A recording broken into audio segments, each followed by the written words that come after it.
President Bashar al-Assad fled the country as rebels took over the capital, and 14 years of civil war seemed to come to an end. Prisoners who were kept in the dark for decades were finally free from notorious and brutal jails as people reunited with their loved ones who had disappeared years ago. Syrian embassies around the world raised what were once opposition flags, and officials close to Assad made their first public criticisms of his rule. Now, the future of the country is at stake, and because of long-held international interests in Syria's political assets, Iran in the Assad regime, Turkey in Kurdish strongholds, the US in ISIS positions, and Israel on the border, all eyes are on Syria and how Hayat Tahrir Al Sham is going to handle this delicate moment in the country's history. This is Beyond the Headlines, and I'm Nada AlTaher. On today's episode, we're hearing from voices in Israel and the US on how the takeover in Syria is going to impact this region as the balances of power shift and developments seem to be taking place every single hour.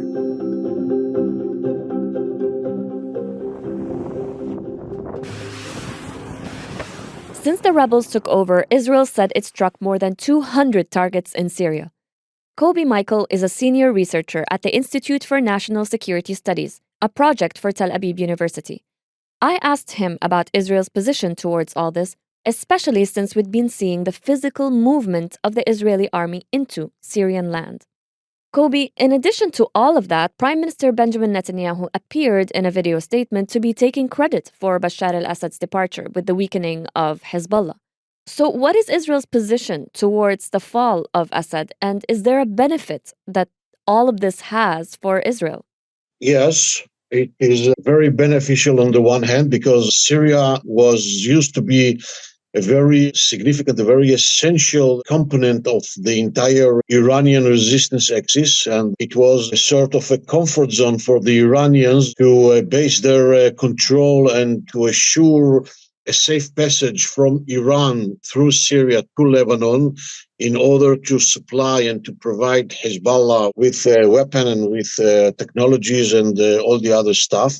Therefore, the collapse of Syria in this regard is another weakening of the entire Iranian axis and mainly a further weakening of Iran itself. On the other hand, I think that the situation is pretty concerning because we are witnessing a sort of a chaotic situation.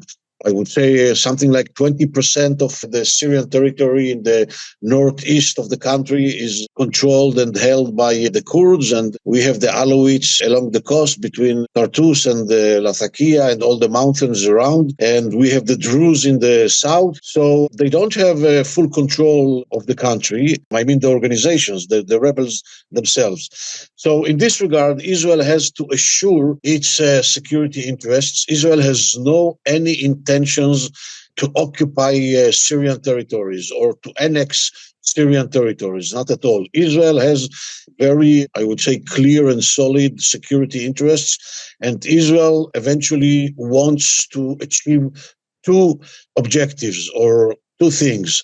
The first one is to prevent any entity from threatening the Israeli borders or the Israeli state from the Syrian territory. And the second one is to assure the stability of the Jordanian kingdom. The stability of Jordan is a very essential interest of Israel and the entire region, for the stability of the entire region. And Jordan is threatened in a very dramatic and severe manner by some groups of the rebels on the one hand and by Iran on the other hand. And therefore, Israel, in order to assure its two objectives, which are security objectives in their essence, Israel has to assure a very effective security control over the southern part of Syria. I mean, the Syrian Golan and all the area of Daraa and Sweda and all of these parts.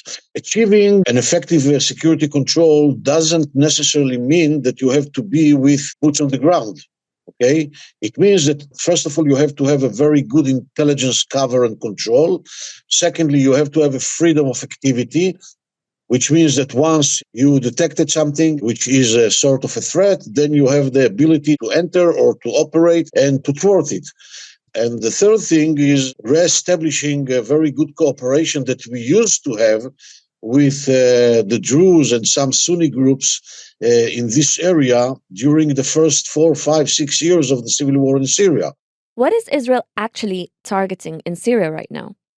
All the military infrastructures and capacities of the Syrian army, because Israel cannot allow itself that these capacities will fall to the hands of the rebels. And therefore, Israel just eliminate, destroy all of these military capacities and assuring that the rebels will not be able to put their hands on these capacities. Otherwise, the situation might be much more dangerous. So, under what kind of legal framework is all of this happening? Is this being labeled as deterrence? No, it's not deterrence. It has nothing with deterrence. It is prevention. The idea is to prevent the rebels from reaching these weapons. We are talking about a state army weapon. We are talking about strategic capacities that if they will fall to the hand of the rebels, then not only Israel, but the entire region will be under a very severe threat. As you said, Jolani is trying to rebrand himself as more of a progressive, and I assume that he will be also trying to delist himself from the US list of foreign terrorists. So is Israel already working with the US, whether it's Joe Biden's administration or the coming administration, when it comes to dealing with the group and what's going to happen in Syria there? I think that Israel will be very cautious in this regard. Israel prefers not to intervene in the domestic affairs of Syria, but Israel will watch everything very carefully. Prime Minister Netanyahu very surprisingly said yesterday that Israel wants good relations with Syria, which includes, of course, the HTS. And I think that, generally speaking, Israel will be willing to cooperate as long as Israel will be convinced that they are sincere with regard to their intentions. But Israel will not interfere politically and domestically in Syria. Israel remains on its border with some extensions to the buffer zone, with very alerted, with open eyes, in order to assure that nothing will infiltrate or will penetrate to the Israeli territories or will threaten Israel or will undermine its security. I think that Syria needs time in order to stabilize itself. We have to be, I would say, very patient in order to see what they will be able to do between themselves, I mean, the groups of the rebels, and with the Syrian people, and mainly with the minority groups, okay? What is going to be there mainly with the Alawites? What is going to be there with the Druze? So they have still work on the way to do. So just to clarify, you're saying that Israel did not cross past the buffer zone area and that there is no Israeli interest in actually passing after that point and entering into Syria and staying there. No, Israel crossed it. Israel is actually entered to the buffer zone, okay, with a very small, I would say, quantities of troops. First of all, in order to reach villages there and to clarify what are the Israeli intentions and to warn them from cooperating with any rebels that intend to harm Israel. Okay, but there is no any significant military presence in the Syrian territory. We having control now on the Syrian mountain, which is the highest position or the highest site and location in not only in the area but in the entire Syria. And it is a very strategic position, and Israel has to assure that it will not be occupied by the rebels, because this site controls all the Israeli Golan. But I think that Israel clarified in a very clear manner that Israel has no interest, no territorial interest in Syria, and Israel has no interest to occupy or to annex. Israel is there only to assure its security interests until things will calm down. The situation in Syria is obviously not taking place in isolation and does not only impact bordering countries, but the entire region as a whole. With vested interests from across the Middle East in what's happening in Syria, I've spoken to senior resident scholar at the Arab Gulf States Institute in Washington and columnist for us at The National, Hussein Ibish, to help us break it all down.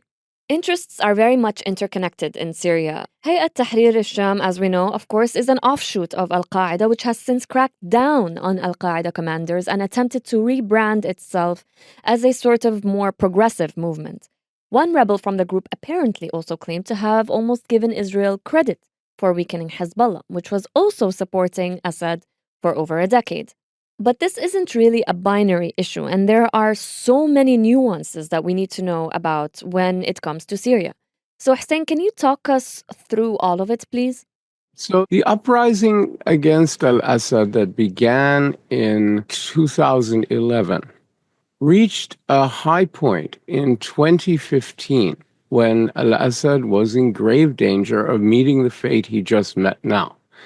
And Iran dispatched two teams of senior officials one team twice, led by Qasem Soleimani, the late Qasem Soleimani of the Quds Force, who presented to Russia maps and a plan which laid out the trouble that their friend al-Assad was in and a plan to save him militarily through a joint intervention. A joint intervention ensued. It was led on the ground by Hezbollah, backed up by Russian air power. There were others involved, Pakistani and Afghan mercenary brigades, of course, the Syrian army itself, Shabiha units, others, what have you. But mainly, the crack force on the ground was Hezbollah. And by 2020, well, let me just say by 2017, the main part of the war was over when eastern Aleppo fell to the regime and to these forces. And by 2020, the war had stabilized into a kind of stasis with al-Assad in charge of what he called necessary Syria, but other pockets, a Kurdish area in the north, Israeli-controlled area around the Golan Heights itself, which they propose next, but is Israeli-occupied, American and Kurdish-backed areas in the northeast, where they control the oil, and also had forces around the crossing with Iraq, the Iraq-Syria border crossing and the M2 highway, which cuts across Iraq and Syria. It's very strategic, the Americans sitting right on that road. And you had still pockets of ISIS lurking around in different places. But mainly that was it. And it was stable until all of a sudden, HTS and many other groups, the SNA, which is a Turkish-backed, directly backed, they back HTS as well, but a Turkish-controlled, direct proxy group, militia, and others were involved in this offensive. Al-Assad got the message that the army really wasn't that interested in fighting for him, that maybe they wouldn't defend him in Damascus, that he wasn't going to get external support, salvation from Russia, from Iran. Hezbollah was not capable of doing it. The Iraqi government would not release Hashd Shabi in total to come over the border and save him or try to save him. So he had nothing. So he fled in the middle of the night and just vanished. And so now, rather than a big fight over Syria, what you've ended up with is an easy HTS-led victory. Right now, the questions are, how much in control is Turkey? Because while the SNA, which is a big part of this uprising, is clearly Turkish-controlled, HTS has complicated relations with Turkey. But Turkey is influential enough that HTS wanted to launch this uprising in October. And Turkey told them to hold off because they were pursuing negotiations with al-Assad for normalization. And they thought they could get a better deal out of al-Assad, maybe, by negotiating with him. And by late November, Erdogan and the Turkish government were fed up with al-Assad, who was, as usual, being impossible. And they gave the go-ahead for this offensive. I think originally the offensive was conceptualized as taking Aleppo and maybe Hama. The day Aleppo and Hama fell, it became clear that the regime was a hollow, paper-thin entity. So now the questions are, how will HTS and SNA and these militias form a government? How conciliatory will they be? How tolerant will they be of minority groups, especially Alawites And will the Alawites feel forced to try to create their own independent area in the northeast, in the mountains and the coast, or not?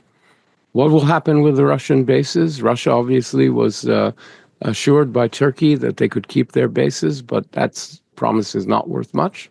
And they need to know what's going to happen there. How ambitious are the Israelis in their incursion into Syria? Are they just going to destroy the weapons? Or are they going to try to grab more territory? I think they're not going to, but many people think they might. I don't agree, and how ultimately stable will the new Syria be? The basic question is, will Syria now be more stable than it was, or will it be less stable and fragment in the way that Iraq did 15, 20 years ago?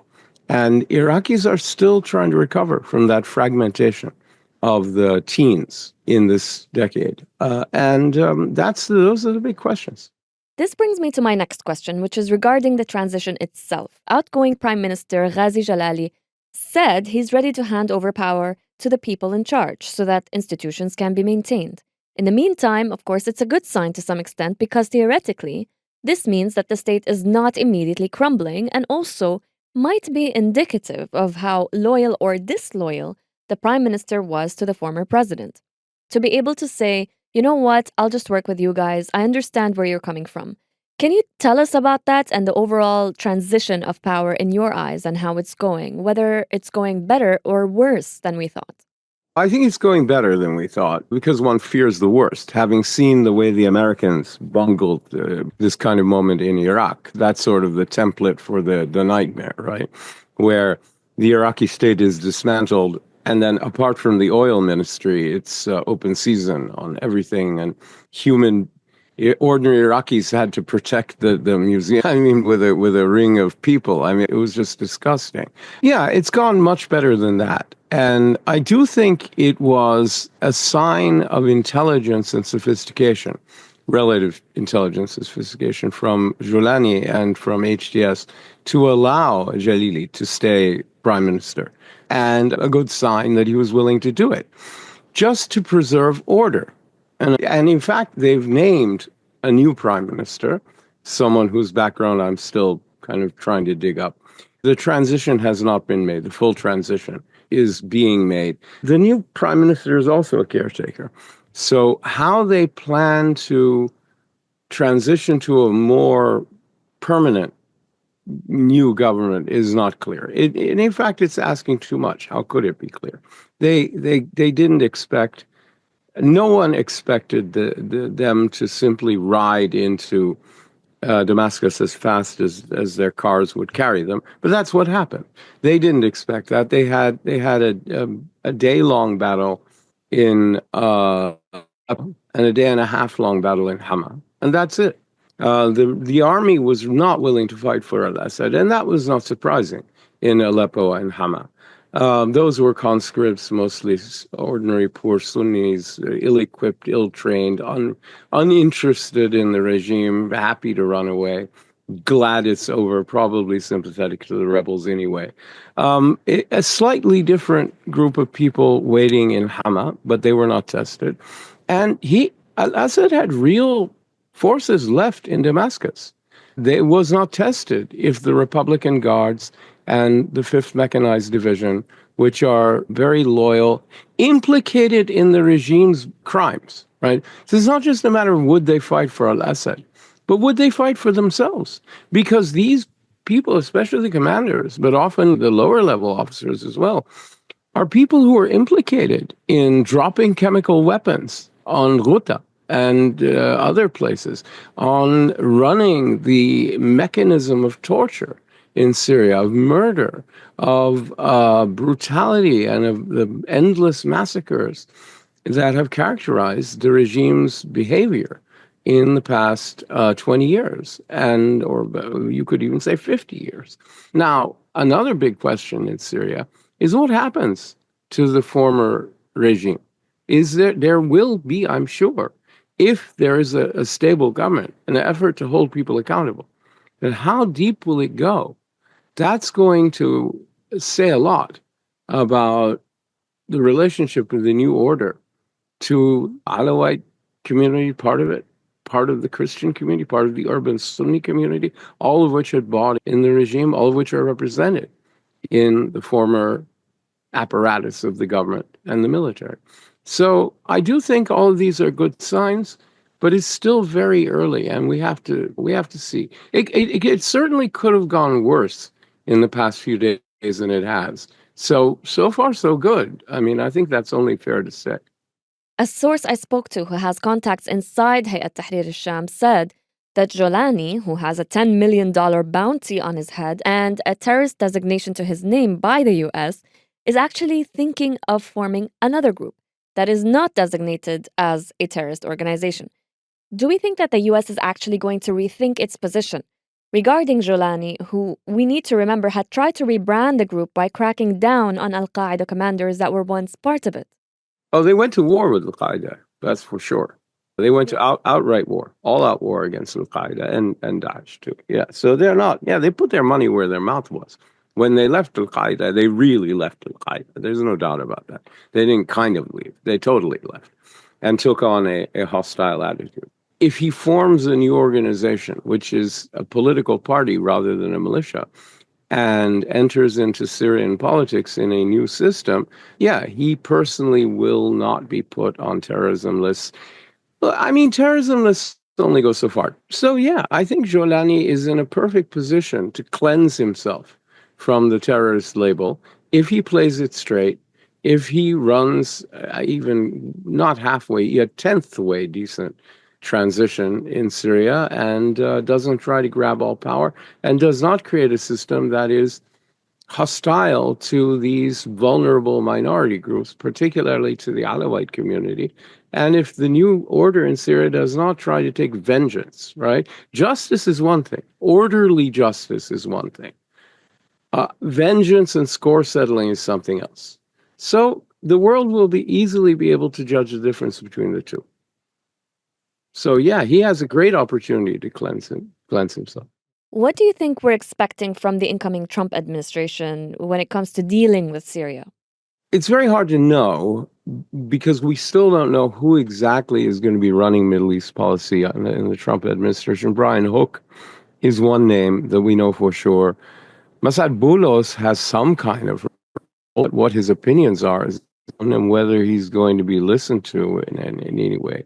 There are a lot of people get honorific titles, and they may or may not have any influence, right?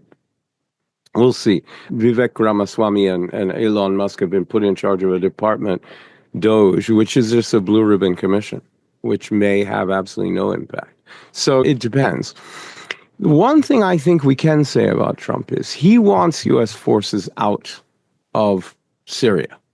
He wants them out of a lot of places, but he especially wants them out of Syria. And he tried to order the removal of U.S. forces from Syria when he was in power in his first term. And he was told very clearly by the military that absolutely not. We cannot get rid of... he was persuaded to keep hold of two things. There were about 2,200 to 2,400 nominal U.S. military forces in Syria at the time.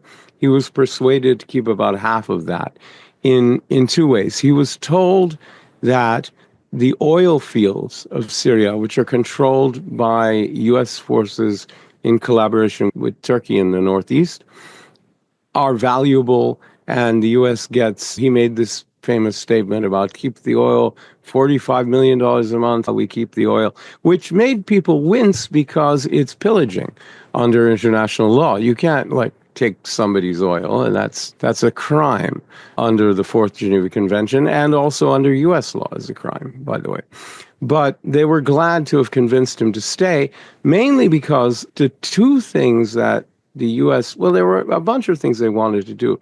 They wanted genuinely to keep an eye on Daesh, but also they really wanted to preserve the SDF keep it viable, keep it a functional organization so that it could play a role in Syria defending the Kurds and also negotiating for a better outcome for the U.S. and for its allies in general, right?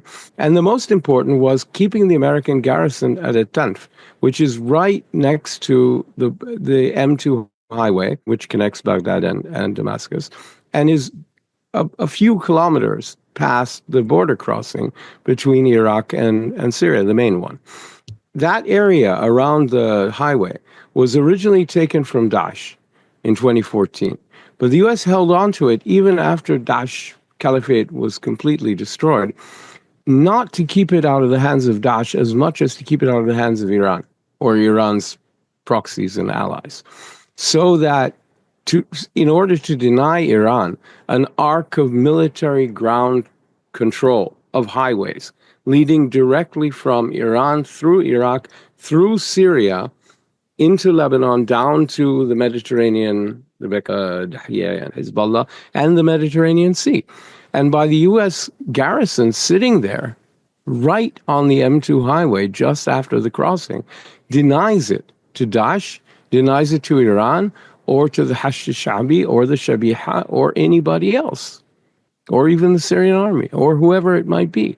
It denies it to any malign actor.